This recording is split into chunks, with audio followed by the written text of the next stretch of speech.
আসসালামু আলাইকুম। চলে এলাম আবারও আপনাদের মাঝে ছোট্ট একটি ভিডিও নিয়ে। আশা করছি আমার আজকের ভিডিওটি আপনাদের কাছে অনেক অনেক ভালো লাগবে।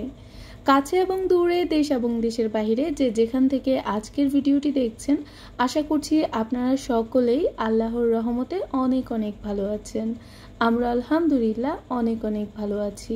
তো চলে এলাম আবারও নতুন একটি ভিডিও নিয়ে আপনাদের মাঝে। আশা করছি আমার আজকের ভিডিওটি আপনাদের কাছে অনেক অনেক ভালো লাগবে। আজকের ভিডিওতে থাকছে আয়মানের আকিকার কিছু সময়। তো আয়মান হয়েছে বেশ কিছুদিন হয়ে গেছে। আয়ানের সময় গ্রামে ছিলাম, তখন 7 দিনের মধ্যে আসলে আকিকাটা সম্পূর্ণ করতে পেরেছি, বাট আয়মানেরটা পারিনি, যেহেতু আমাদের আত্মীয় স্বজন সবাই গ্রামের বাড়িতেই থাকেন মোটামুটি, যাদেরকে দেওয়াটা খুব বেশি দরকার তারা সবাই গ্রামে আছেন। তো তার জন্য আমি শহরে দিতে পারলেও দিতে চাইনি, কারণ আমার খুব ইচ্ছে ছিল যে আমার ছেলেদের আকিকার যে মাংসটা সেটা আমি তার আত্মীয় স্বজনের মাঝেই দিয়ে দেব। এছাড়া বাইরের মানুষকে খাওয়াতে ভালো লাগে, কিন্তু সবার আগে আমার কাছে যেটা মনে হয় নিজের আত্মীয় স্বজনকে দেওয়াটাই উত্তম, তারপর হচ্ছে বাইরের মানুষ। তো যাই হোক, আমার ইচ্ছেটা পূরণ হয়েছে। আমি আমার মতো করে আকিকাটা দিতে পেরেছি আলহামদুলিল্লাহ। আমি আজকে বলছি লাকসাম থেকে, যদিও ভিডিওগুলো অনেক আগের করা, কিন্তু আপনাদের সাথে সময়ের জন্য ওইভাবে শেয়ার করতে পারিনি। তো অনেক দিন পর ভিডিওগুলো আপনাদের মাঝে শেয়ার করছি। অলরেডি এখানে খাসিগুলো জবাই করা হয়ে গেছে, আর এখন আয়নে বাবা আর আরেকজন আছেন, উনি মিলে এগুলোকে পরিষ্কার করে কেটে নেবেন, তারপর হচ্ছে সবার মাঝে এগুলো বিলিয়ে দেবেন। এই তো এখানে কাজ চলছে। যাই হোক, যারা অলরেডি আমার ভিডিওটি দেখছেন, আপনাদেরকে আমি রিকোয়েস্ট করতে চাচ্ছি, প্লিজ অবশ্যই ভিডিওতে একটি লাইক দিয়ে দেবেন। আমার চ্যানেলের অবস্থাটা একদম খারাপ হয়ে যাচ্ছে দিন দিন, সেটা হয়তো আমার নিজের জন্যই হচ্ছে। আসলে এখন আমি ওইরকমভাবে আমার ভালোবাসার আপুদেরকে সময় দিতে পারছি না, আপনাদের ভিডিওগুলো দেখতে পাচ্ছি না, যার জন্য আমার ভিডিওর ভিউজ এত কমে যাচ্ছে। বিষয়টা আমার জন্য খুবই দুঃখজনক। তো বাবা মা এসেছিলেন আয়মানকে দেখার জন্য, আর আসার সময় কিন্তু বাবাই খাসি ছাগলগুলো কিনে নিয়ে এসেছে। আমার শ্বশুর যেহেতু গ্রামের বাড়িতে থাকেন না, আর আমরা কেউ থাকি না, তো আগে থেকেই আসলে ছাগলগুলোকে কিনে রাখা হয়েছে বাবার কাছেই। তো বাবা আসার সময় নিয়ে এসেছেন, আর সাথে মিষ্টি আর নতুন কিছু জিনিস দেখাই, যেটা আসলে দেখা যায় যে অনেক অঞ্চলেই থাকে না। এগুলো হচ্ছে কুড়া, আমাদের এদিকে বলা হয়। নতুন বাচ্চা হলে কিন্তু নানার বাড়ি থেকে এগুলো বানিয়ে তারপর পাঠায় নানিরা। তো এগুলো বানানো হয় সম্পূর্ণ চাল ভাজা, তারপর হচ্ছে গুড় আর অনেক কিছু মশলাপাতি দিয়ে মিক্স করে বানানো হয়। সব কিছু মিক্স করে তারপর হাত দিয়ে মুঠো মুঠো করে এগুলোকে গোল গোল করে আকৃতি দিয়ে তারপর এগুলোকে বানায় আর কি। আসলে আমি কখনো বানাইনি, তাই আমি পুরোটা ডিটেলসে বলতে পারছি না, কিন্তু খেয়েছি কয়েকবার। তো এগুলো সব হচ্ছে যে এ বাড়িতে যত পাড়া প্রতিবেশী আছেন সবাইকে দেওয়া হবে। তো মা কিন্তু অলরেডি মিষ্টি আর কুড়া, পান, সুপারি এগুলো নিয়ে বের হয়ে পড়েছেন। এদিকে ছাগলটাও কাটাকাটি চলছে, একদিকে কাটাকাটি হচ্ছে, আরেক দিকে কিন্তু এগুলো ভাগ করার জন্য আয়নের আপু সব কিছুই আস্তে আস্তে করে রেডি করে নিচ্ছেন। সবচাইতে বেশি ভালো লেগেছে আমি সুন্দরভাবে আমার 2 ছেলের আকিকাটা দিতে পেরেছি। আয়ান যখন হয়েছিল, আয়ান তো গ্রামের বাড়িতে হয়েছে, তো তার জন্য আমরা কিন্তু 7 দিনের মধ্যে আয়ানের আকিকাটা দিতে পেরেছি। আয়মানের আকিকাটা দিতে একটু দেরি হয়েছে, আমরা যেহেতু শহরে ছিলাম তাই আর শহরে দেওয়া হয়নি। আমার ইচ্ছে ছিল যে গ্রামে আসার পর তারপর আকিকাটা দিব, আর যার জন্য আসলে দেওয়া হয়নি তখন। তো এই তো এখানে কিন্তু এখন আয়নের বাবা সবগুলোই প্যাকেট করে নিচ্ছে, কার বাসায় কীভাবে দিবে না দিবে সব কিছুই উনি করে নিচ্ছিলেন। আমাদের ইসলামের দৃষ্টিতে যে কাজগুলো আমাদের করা দরকার, আমরা সব সময় ওই দিকটা সবার আগে খেয়াল রাখি, যে ওই কাজটা আমরা যত দ্রুত সম্ভব করার চেষ্টা করি। কবুল করে নেওয়ার মালিক হচ্ছেন আল্লাহ, আমাদের মতো করে আমরা চেষ্টা করে নেই, এই আর কি। তো এখানে আয়নের বাবা সব কিছু প্যাকেট করে নিচ্ছে। আর এই ভিডিওটাও কিন্তু রোজার ভিডিওই ছিল, চাঁদ রাতের দিন, ঈদের আগের দিন কিন্তু এই ভিডিওটা করা হয়েছিল। তো ঈদের আগের দিনই কিন্তু আমরা আয়মানের আকিকাটা দিয়েছি আর কি। আসলে আমার ভিডিওগুলো যারা রেগুলার দেখছেন তারা বুঝতেই পারছেন যে আমি কত আগের ভিডিও এখন শেয়ার করছি। যাই হোক, এখনও পর্যন্ত যারা যারা আমার সাথে আছেন, ভালোবেসে আপনাদের সময়টুকু আমাকে দিয়ে যাচ্ছেন, আমাকে দেখে যাচ্ছেন, আমার কথাগুলো শুনে যাচ্ছেন, আপনাদেরকে আমি রিকোয়েস্ট করব, প্লিজ আমার ভিডিও কিংবা আমার কোনো কথা যদি আপনাদের কাছে একটু হলেও ভালো লাগে, প্লিজ। আর আপনি যদি আজকে আমার চ্যানেলে প্রথম এসে থাকেন, আপনাকে আমি রিকোয়েস্ট করব যে আমার চ্যানেলটিকে সাবস্ক্রাইব করে আমার সাথে থাকার জন্য। যেহেতু আমার এই ছোট চ্যানেলটা অনেক স্বপ্ন নিয়ে আমি গড়ে তুলেছি, তার জন্যই আপনাদের সবাইকে রিকোয়েস্ট করছি। আসলে একটা সময় চ্যানেলে মনিটাইজেশন ছিল না, তখন কিন্তু আমি প্রচুর সময় দিয়েছি, কিন্তু এখন মনিটাইজেশন হওয়ার পর আমি ওরকমভাবে সময় দিতে পারছি না। বিষয়টা আমার জন্য অনেকটাই দুঃখজনক। কথা বলতে বলতে এর মাঝে কিন্তু আর তেমন কিছুই শেয়ার করিনি, অনেক দৌড়াদৌড়ি করতে হয়েছে আর কি। তো তার জন্য আরও এরকম কিছু শেয়ার করিনি। বিকেলবেলা চলে এসেছি একটু শহরে, লাকসাম শহরে আর কি। কিছু জিনিস কেনার ছিল, ওইগুলো কিনবো। তো বাবা মা তো আয়মান হওয়ার পর তেমন কিছুই দেননি। মা বলেছে মা গ্রামে আসার পর যেটাই দিবে ওটা দিয়ে দিবে। তো দেখা যায় যে মা আর বাবা সব সময় আমাদের পছন্দের উপরেই সব কিছু করেন। তো বাবা আমাকে বলছিল যে আয়মানকে কি দিব, কি দিলে ভালো হয়। তো বাবাকে আমি বললাম যে তোমার যতটুকু অ্যাবিলিটি আছে ততটুকুর মধ্যেই তুমি দাও, কোনো সমস্যা নেই। আমার শ্বশুরবাড়ি থেকে এরকম কোনো চাপ আমাকে দেওয়া হয় না, বাট এটা নানা নানি হিসেবে ওনারা ভালোবেসে যেটা দিবেন সেটাই আমি গ্রহণ করব, এতটুকুই। তো যার জন্য আসলে গোল্ডের দোকানে চলে এসেছি। তো বাচ্চারা আর কি পরবে, আর ছেলে মানুষের জন্য তো গোল্ড তেমন একটা ঠিক না আমাদের ইসলামের দৃষ্টিতে। তো ওদের জন্য কিছু নেইনি, আমার বাবা যেহেতু আবদার করেছে, ছেলেদের হয়ে আমি নিজে নিয়ে নিয়েছি। তো কি নিয়েছি সেটা আপনাদের সাথে শেয়ার করব। তার আগে আমি ওনাদের দোকানের কিছু কালেকশন আপনাদেরকে দেখাচ্ছি। গোল্ড কোন মেয়ের না ভালো লাগে ভাই, সবার কাছেই কিন্তু ভালো লাগে। আমারও গোল্ড অনেক ভালো লাগে। গোল্ডের মধ্যে সবচাইতে ভালো লাগে যেটা, সেটা হচ্ছে ফিঙ্গার রিং আর হচ্ছে যে ব্রেসলাইট, এগুলো বেশি ভালো লাগে। আংটিটা সবচাইতে বেশি ভালো লাগে, তারপর হচ্ছে বাদবাকি সব কিছুই। মেয়েদের সব সময় কিন্তু গোল্ড অনেক বেশি পছন্দ আমার জানা মতো। তো গোল্ডের দোকানে আসলে আমার দেখতেই বেশি ভালো লাগে। তো অলরেডি যেটা আমি কিনবো সেটা কিন্তু আমার সামনে চলে এসেছে। তো আমি দেখছিলাম, বেশ কিছু কালেকশনে দেখেছি।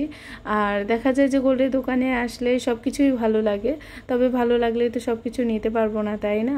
তো আয়নে বাবাকে বললাম যে তুমি আমাকে একটা দেখাও কিংবা তুমি একটা পছন্দ করো। তো আয়নে বাবা বলছে যে তুমি পছন্দ করো। মাকেও বলছি, মাও বলছে যে তুমি পছন্দ করো, যেহেতু তুমি এটা ব্যবহার করবে তাহলে এটা তোমারই পছন্দ করার দরকার। তো আয়নে বাবাকে বলছি ওখান থেকে একটা পরিয়ে দাও তো। তো আয়নে বাবা আমার হাতের উপরে একটু রাখছিল, আমি দেখছিলাম যে কোনটা ভালো লাগছে আমাকে। আসলে ভালো লাগলেই হবে না, গোল্ডের এখন যেই দাম বেড়েছে, ভালো লাগলেই যে ভালো লাগাটা কেনা যাবে সেটাও সম্ভব না। এত এত দাম, ওরে বাবা কি যে দাম বাড়ছে গোল্ডের। যাই হোক, আমার স্বাদের মধ্যে যতটুকু সম্ভব হয়েছে আমি নিয়ে নিয়েছি আলহামদুলিল্লাহ। এতক্ষণে আপনারা বুঝতে পেরেছেন যে আমি কি কিনে নিয়েছি। আর এই দুইটা ফিঙ্গার রিং আমার কাছে অনেক ভালো লেগেছে। ভাইয়া আমাকে সেই সময়গুলো বের করে দিয়েছিল, তবে আসলে এত এত জিনিস একসাথে নিতে পারবো না, গোল্ডের তো এখন আকাশ ছোঁয়া দাম। তো অলরেডি কিন্তু কিনে খুশি মনে বাসায় চলে এসেছি। আসার সময় ইফতার নিয়ে এসেছি। গ্রামের বাড়িতে আসার পর একদিনও ওইরকমভাবে কিন্তু আমি ইফতার তৈরি করিনি, প্রত্যেক দিনই কিন্তু বাইরে থেকে কিনে নিয়ে এসেছি। আসলে গ্রামে আসলে প্রচুর ব্যস্ত থাকি, এটা করতে সেটা, সেটা করতে এটা, কাজ করতে করতে একদম দম বন্ধ হয়ে যায়। তো তার জন্য আর কি ইফতারের ভেজালটা করা হয় না। একটু ফল কেটে নিয়েছি আর তার সাথে এই তো হালকা পাতলা একটু ইফতার তৈরি করেছি। আজকে যেহেতু চাঁদ রাত, সবাই বলছে যে চাঁদ রাতে একটু ভাত খাবে, তো তার জন্য আর কি ওরকম আহামরি আর কিছুই করা হয়নি।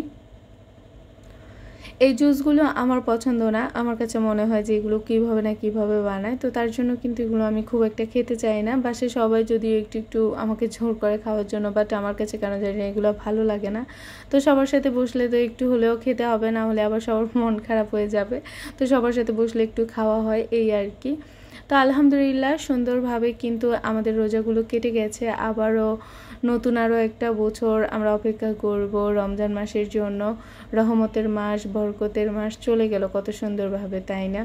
আমাদের সবার থেকে বিদায় নিয়ে নিল। এই রমজানে হয়তো অনেকেই আমাদের পাশে আছে, কিন্তু সামনের রমজানে জানি না কে আমাদের থেকে চলে যাবে, কিংবা কেউ হয়তো আমাদের জীবনে নতুন আসবে, এরকমটাই হয় আমাদের সবার সাথে, তাই না?